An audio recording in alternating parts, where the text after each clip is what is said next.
Hello. Adoration lai chuan dor kan khar don ya o khawai takin adoration nei dur na lu khom to ru ne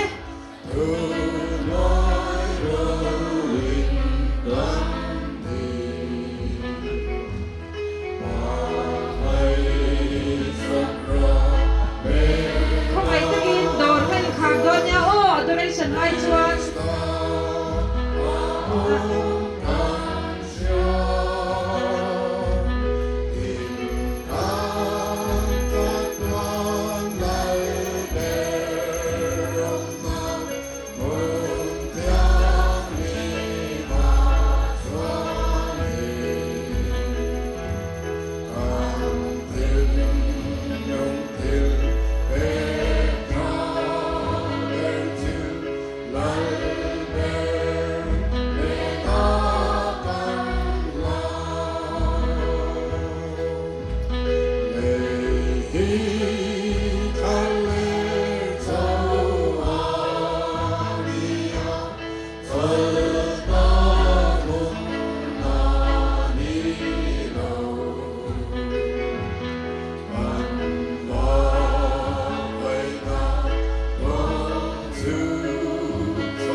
adoration kan nei dona nu mari tranpuina kandil masanga achan chu Isua Krista hring tu mute tu ya lo chom liana Isua lo choi tlei tu Isua ina alom zong te Isua te him tur te Sheber tu chu nu mari ania he adoration ai hian nu mari min pui turin lo sob masangu chibai mari khongai na khat lalpa chuin me naum meichia zonga malso mini a irilara Isua chu malso mani mari thiam dim pathian nu keini miswal te min tong trai sakang che tuna le kan thi hundara po amen kan fakin kan joy moy che tin chang donia sakramena lalisu domber kan fakin kan joy moy che ro pui na chu pa le pha pa le tharau thiang lim ne nom ro se ati ra angin tu na le chatua nin amen sakramena lali su duom ber kan fakin kan soi mo se ro pui na chu pa le pha pa le tharau thiang lim ne nom ro se ati ra angin tu na le chatua nin amen sakramena lali su duom ber kan fakin kan soi mo se ro pui na chu pa le pha pa le tharau thiang lim ne nom ro se ati ra angin tu na le chatua nin amen min thalal em tu min mangai em tu anun na hial kan ta na petu kan ma sakramena lali suwa a oma hei he leile van din tu kan pathian amai ro chu tlo taka kan hnen a local ani he hun tha hian pathian ne na lom thu kan soyanga kan ta na in pek na ro pui taka te kan fakin kan joy mo yanga kan thin lung te an hne na kan hla nanga kan nun te kan nei zong song te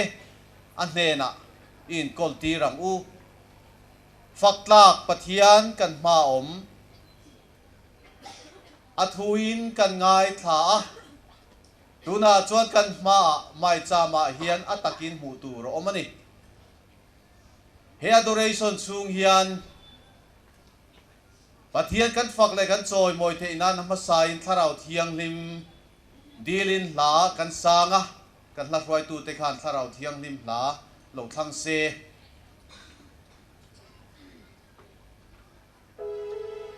Rongbol na labu number zani samni pakhat na.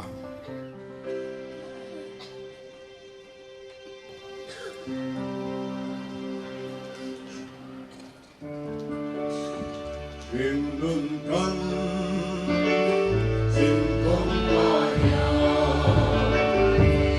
bandai se karau tiang hi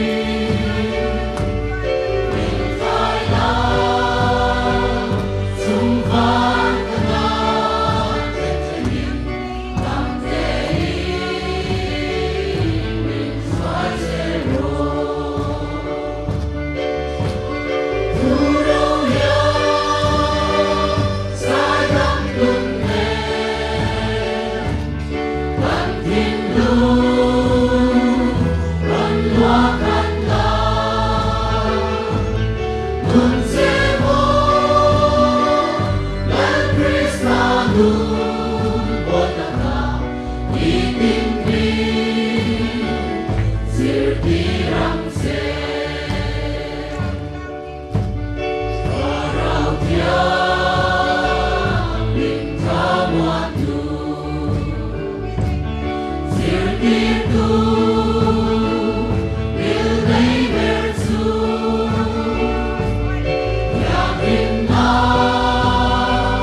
subscribe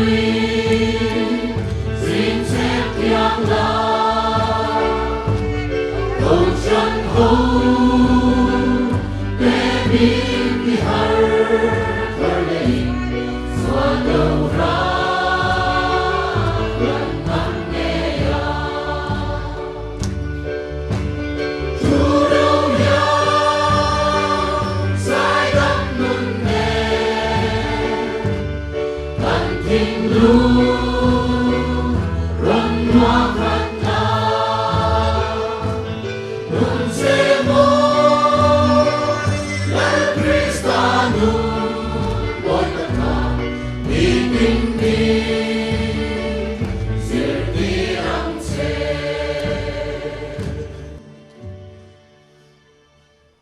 thú lâu ngày thảm u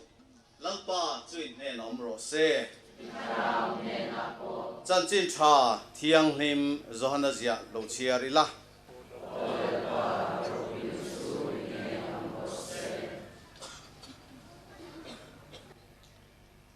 tin mô sian thalera rule a khai kanang khan mi hring fapa hi khai kanin aom bok tur ani tu po ringa piangin chatuana nunna an nei na turin pathian in khovel a mangai ema chuti chuan a fapamal nei chun a pe a ama chutu po ringa piang an boral lova chatuana nunna an nei zok nan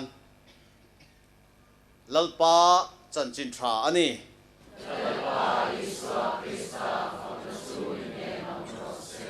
truila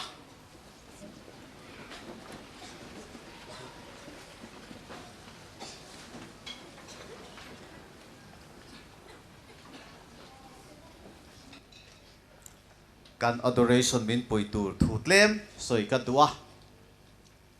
he mai chama sacramental ali suwa oma mai cham nung bang helai kan pandal nung kan en chuan crucifix iswa khen belim kan hua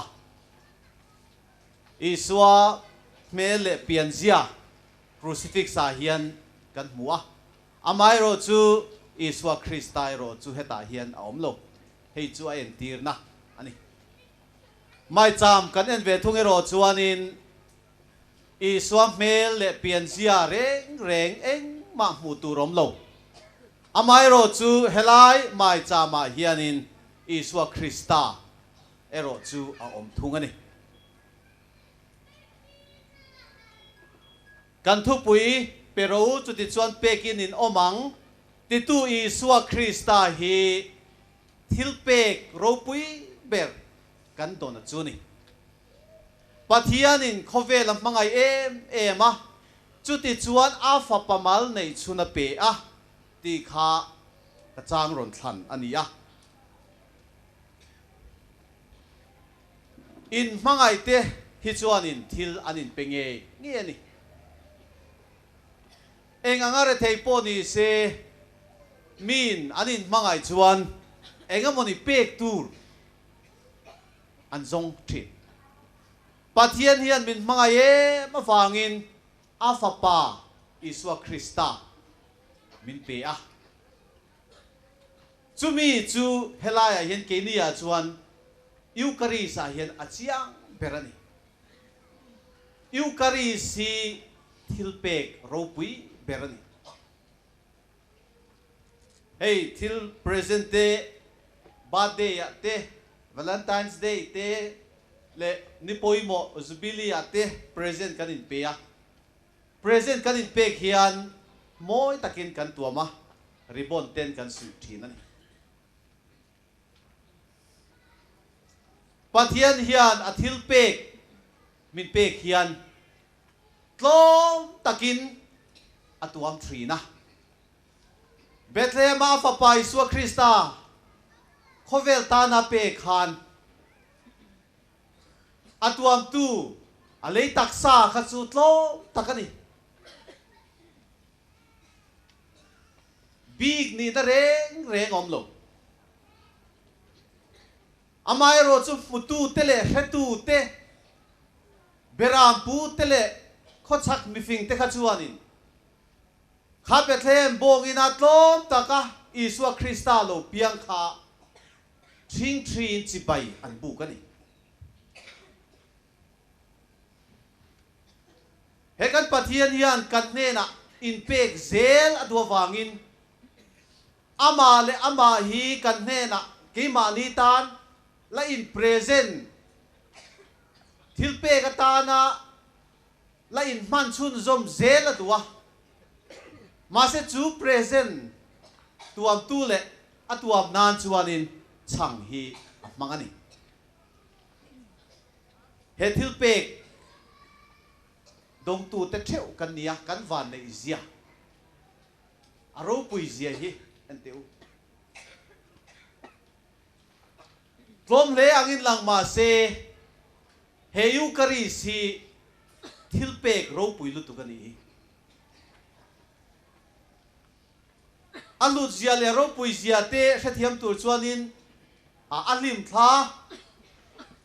te po kha chu ti la pathianin mihring a siam main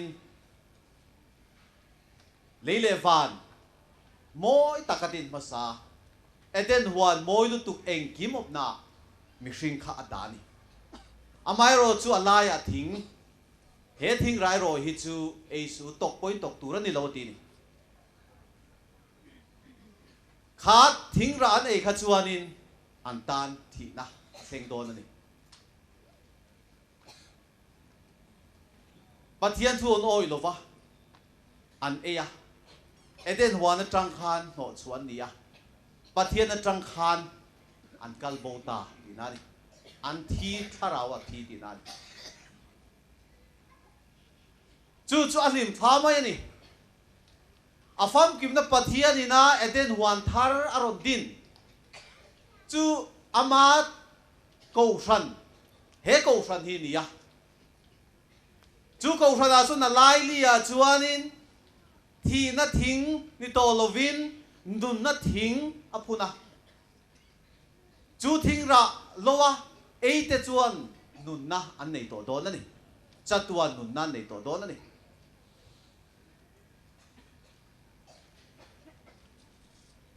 alim tha dang le chu isua ngei na ron soi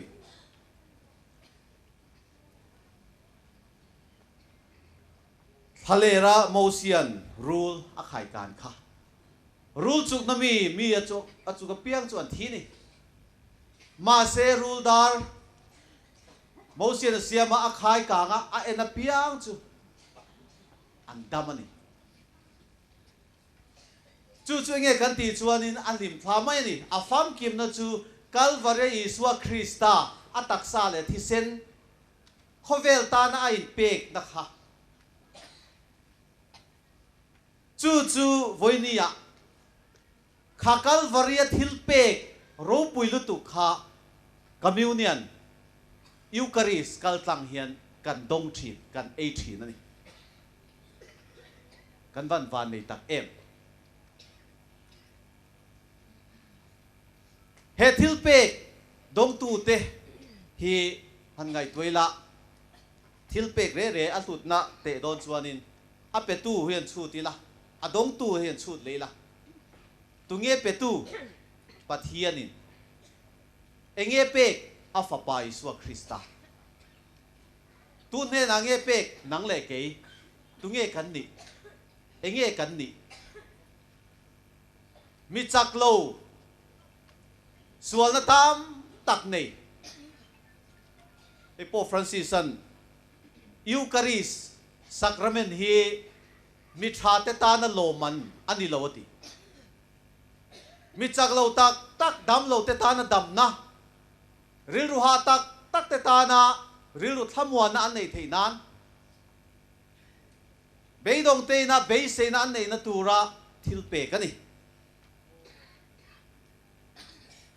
Dini Isua Christa hianin kan bula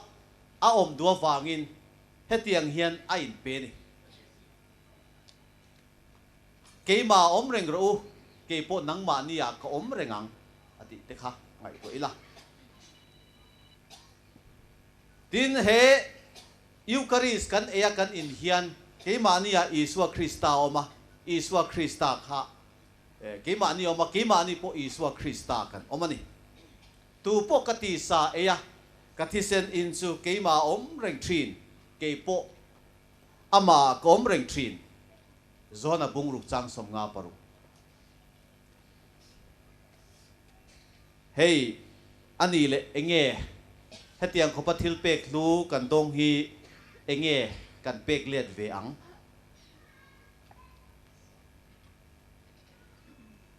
kan pek le tur thil pakhat soi ka duwa pathian hian Eucharist Iswa thin lung thiang limani Iswa mang pathian mangai nani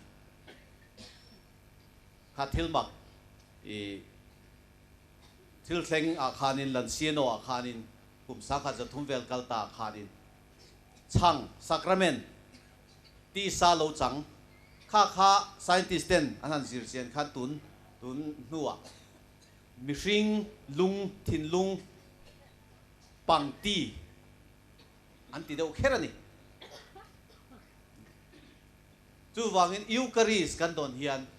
Iswa mangai na pathian mangai na Iswa thin lung thiang lim kan dong tinani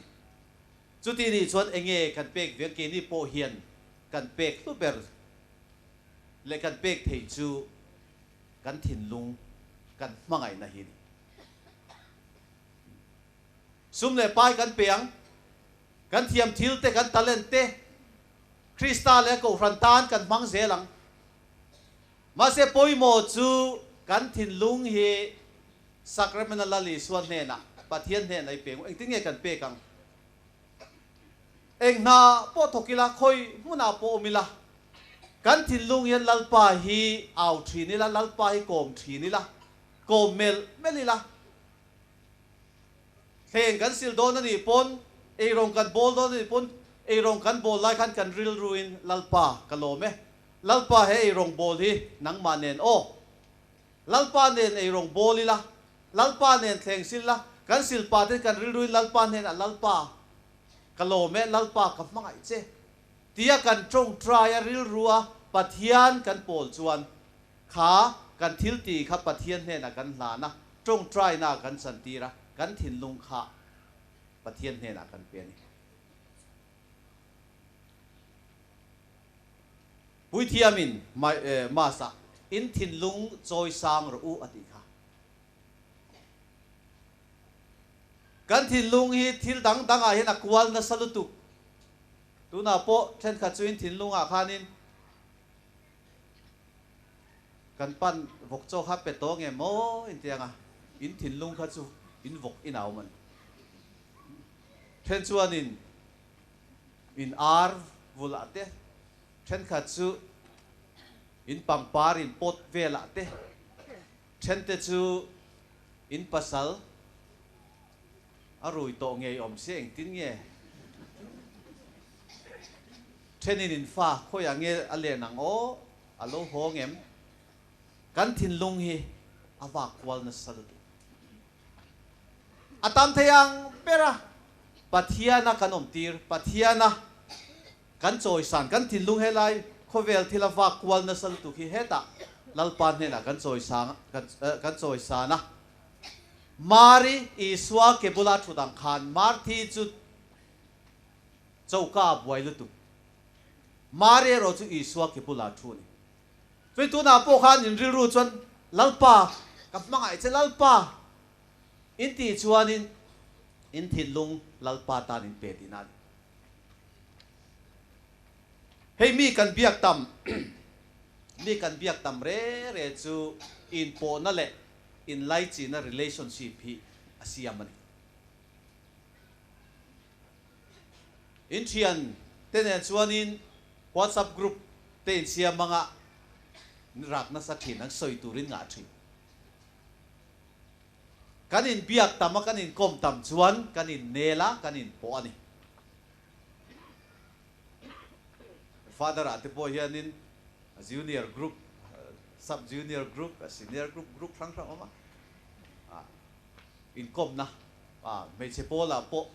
ti khan chumi te lo na kanin kom tam chuan in po na om pathian kan biak tam pathian ne na kanom na piang hei nu ho chu le leiti ti mai tiang atu te po father te po niang re tak tong tra hi har takani oh darkar chan ve darkar khatrong try te chu har de woni ma se message sa thui tak kan type lo hi thui tak kan thon hi chu ki mani type hi ni lo tlang pui mi type sa kan copy paste kan thon kan forward vel ke mani takina kan thon chua ho hi chu toi te te ni tlang pui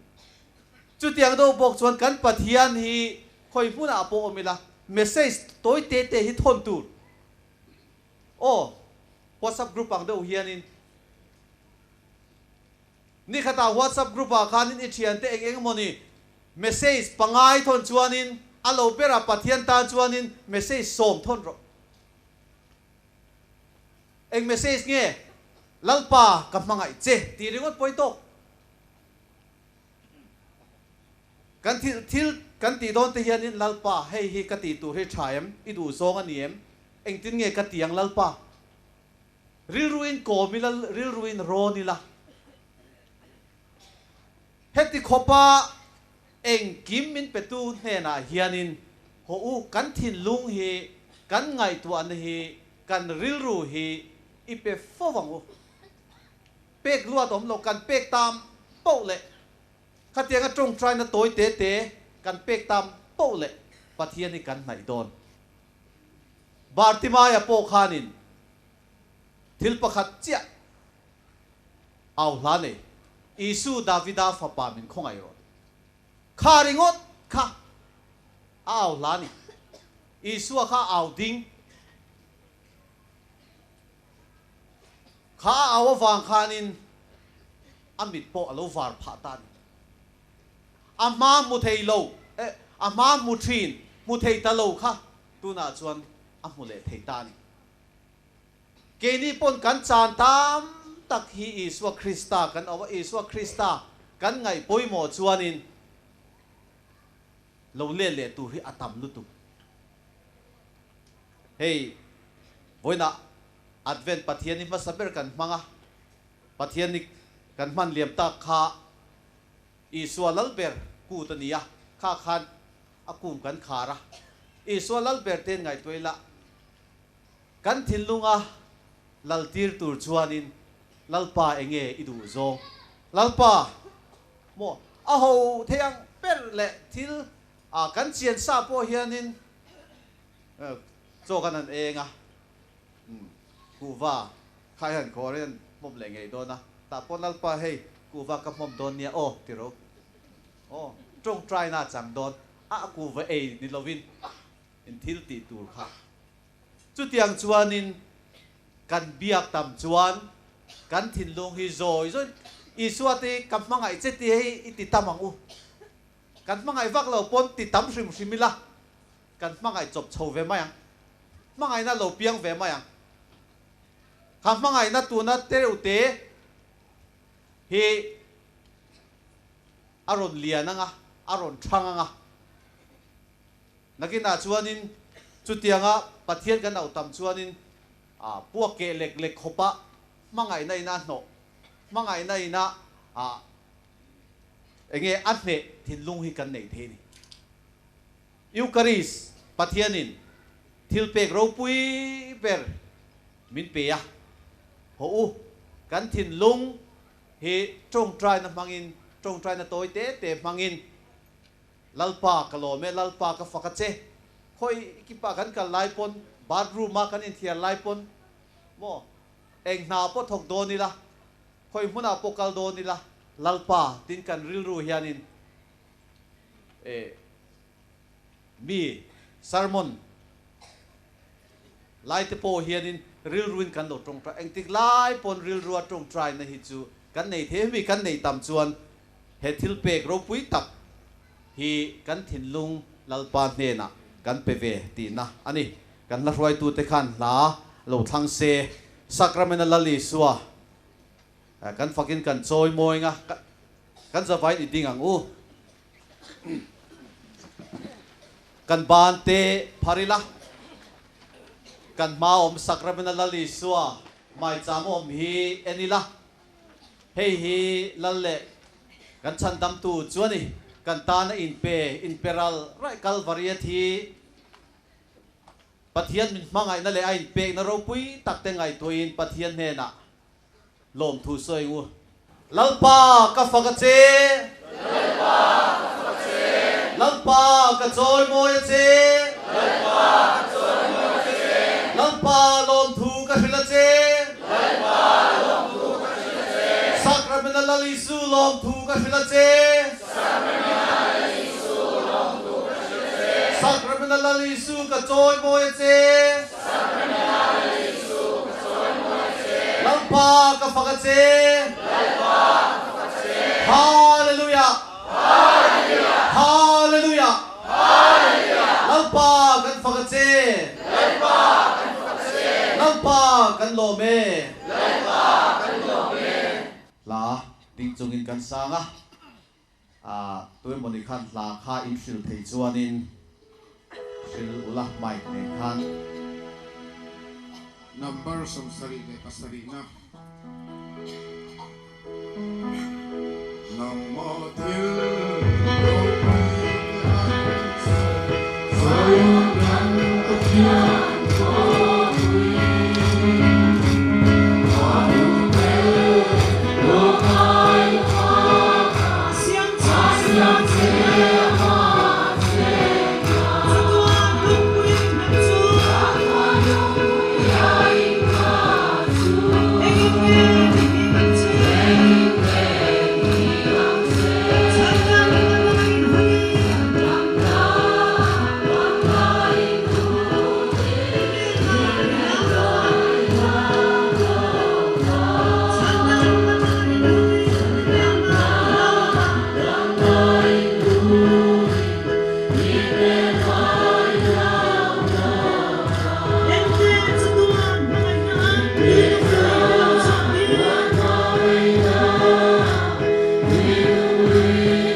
kan la roi tu te khan la dang kha lo thang se hadin ngai tu le tu la ipian nu lama thil idona enge ro pui ti per eng present idonin nge ilim per te kha han ngai tu la athen te chu la dong mang lo te po kan om mai the Chief Minister chu soi lo VC atang pon kan la dong lo mai the eng ma se pathian mewin he thil pe khi Eucharist hi min pe ani kan van nei em chu wangin he adoration kan nei chung po hian tu na po hian in thin lungin lalpa kalome lalpa ka fakache lalpa he thil pe ro pui tak hi avan ro pui em kat san hi avan sang em Eucharist idona piangin isuan Calvaria ain hlan na taksa le thisen khovel chandam na tura ati kha idong chandam na ichang mek chandam mek in i om ti na ani kan la roi tu te khan la kha ron la le se he kan la sak zong te hi pathian ne na kan lom tu soi na pathian kan fak le kan choi moi na zelani ti kha hria ila ti khanin la ron thanganga an chumi kan sak zo po chuanin hla dang kha indu chuanin khalama tang khan in ron thlang don nia Rongbon na labo number za samruk patum na.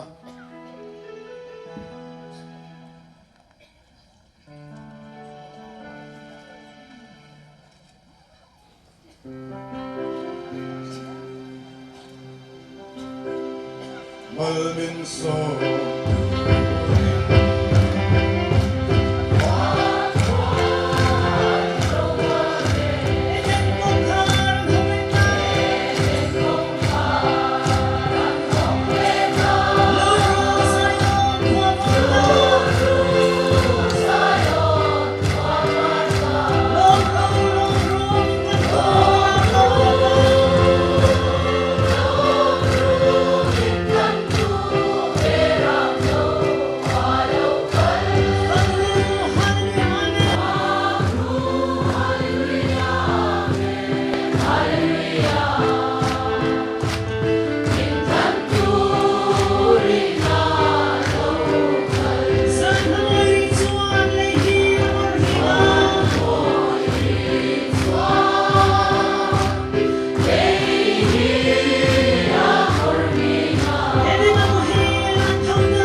ta khamal min som turin van khuan roan rel anti lai te kha han ngai tua ula van lama pathian in committee an ko rap mai ani kha lei khu NTU lei chemek tlumek boral mek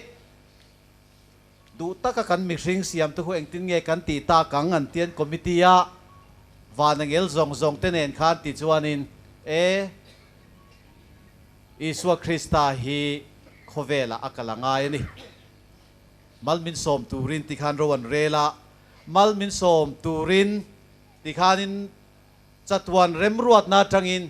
he eucharis po hi lalpa din ani lalpa ruam manna ani mixing ai to chua ani lova mixing ina phua chop ani lova pathian ina he ta tu thlung lue tanga ruam manna lo siam kal zel tu thlung thara afam kim na kan mu keni chu ataka changtu te kania mithiang lim Augustine chuan pathian eng kim ti thei pathian hianin hemi eucharis amin pek hi aro puilu tu he aya pek tu tha hi anei to chuang loveti hai tu chiang teu pathian eng kim ti thei pathian fing ber a mangai na khat hianin he eucharis a hemia min pek ai tha hi pek tu ra nei lo pek dan kong po selawati chu chu kum sangkhat zali borvel kalta Augustine soini chu chu he eucharis ani Christian pasa te poina anlut em Christian masa atidu da tuar mek te poina naktu ka sakeiril traman machon dona an thlak lel chu kan nu pui ka fanau voi khatal muwa mangtha ti lam khani lo naktu ka thi don sia sacrament hi don ka wa chak tak man te sacrament kha anin peru thin ani chu tiangang nei tu te dong tu te kan nia kan hla roi tu te khan an lam hian roi sak le se pathian fak le choi moi chungin kan thin lungin lalpa kalome tin lom thu isoi mot molang u kan hla sak chung te po khan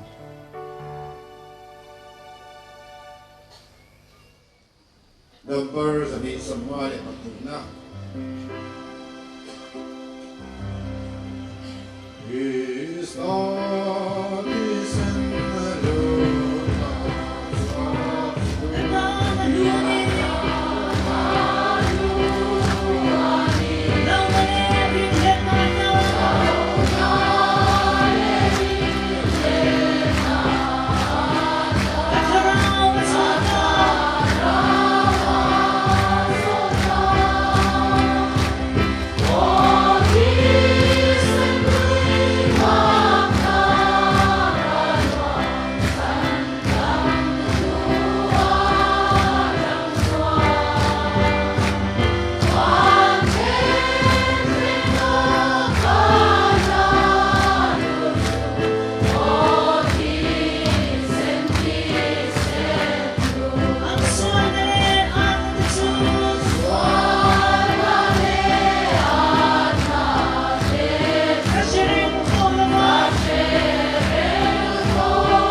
sanga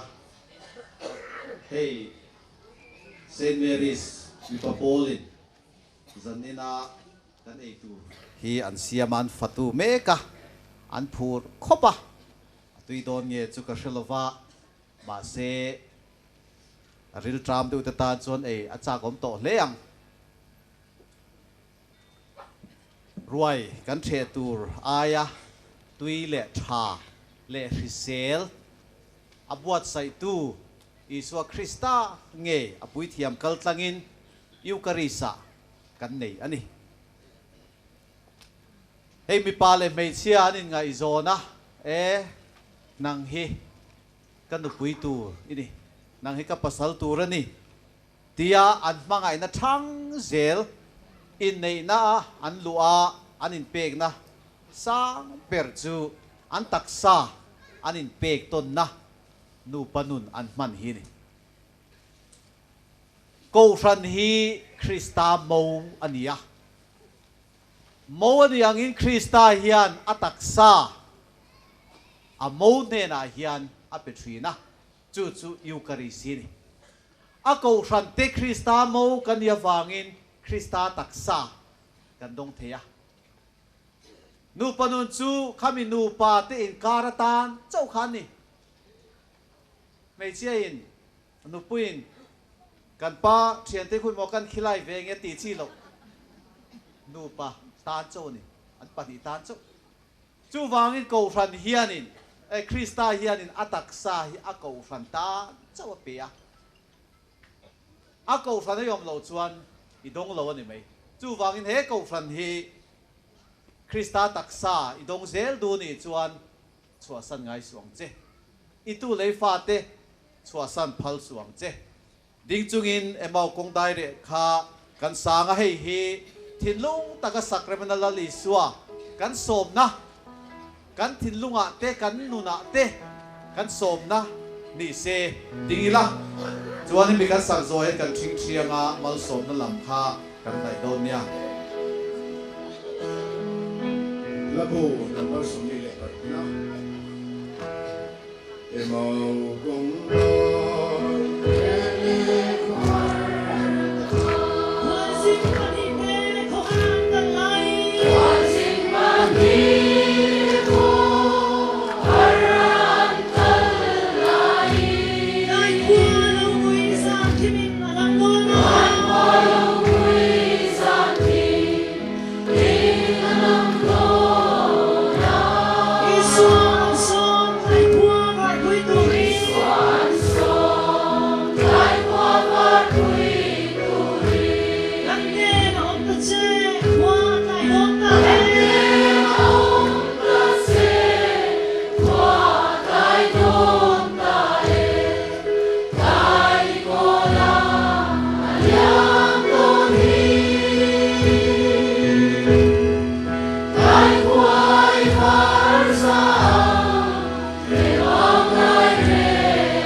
Hian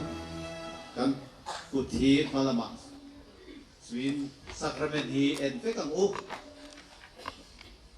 sacrament hi kan enanga kan ril ruin iswa sacrament na hi ibiang u ikomang u kan mamote isenang u kan harsat na te isenang u lom tu soi na tur kan nei te i thlenang u hei hi hun tha hun lom om chan dam na hun ani sacramental is so en rangin kan ril ruin ni kom molang u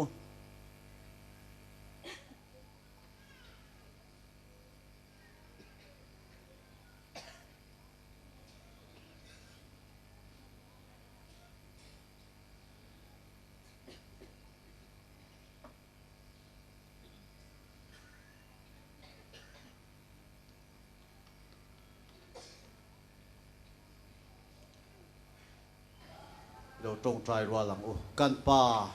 vanami i bing zai nom ro se i ram lo thleng ro se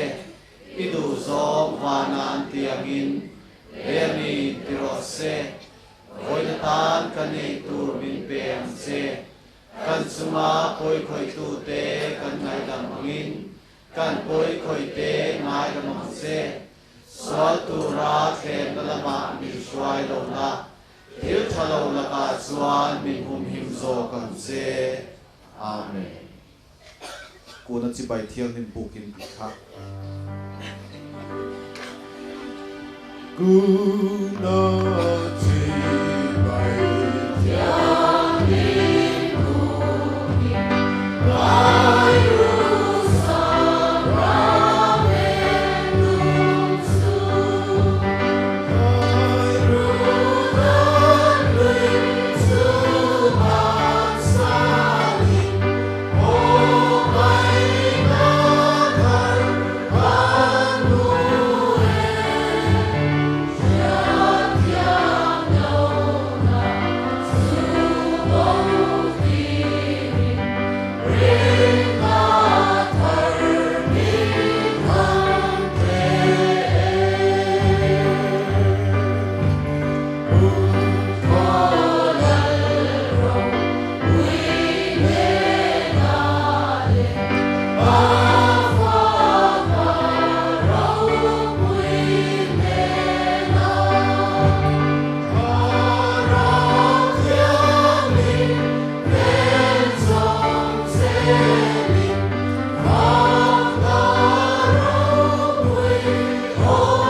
Itong try ang u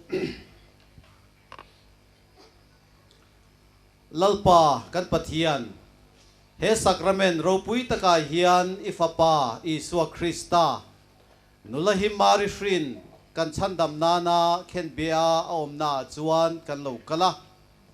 keini he khongai na tui nung le zangai na kan rina puang tu te hi chatuan nun na tui chu minin tir ang che Hey Krista, kan lalpa mingin kan dile. Amen.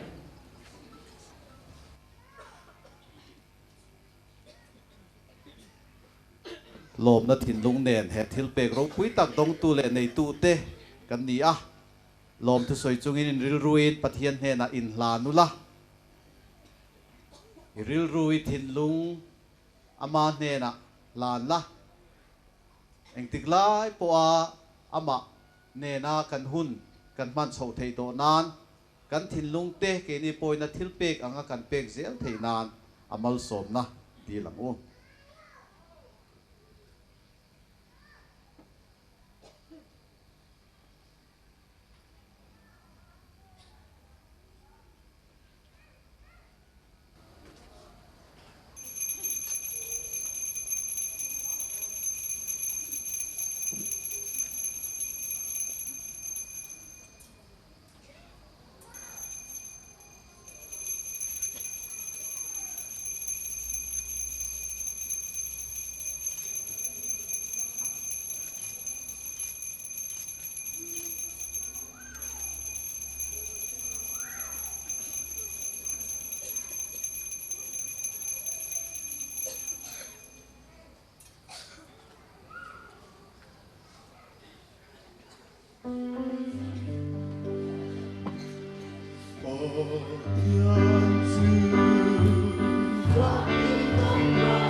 最多中在呢，老师人物。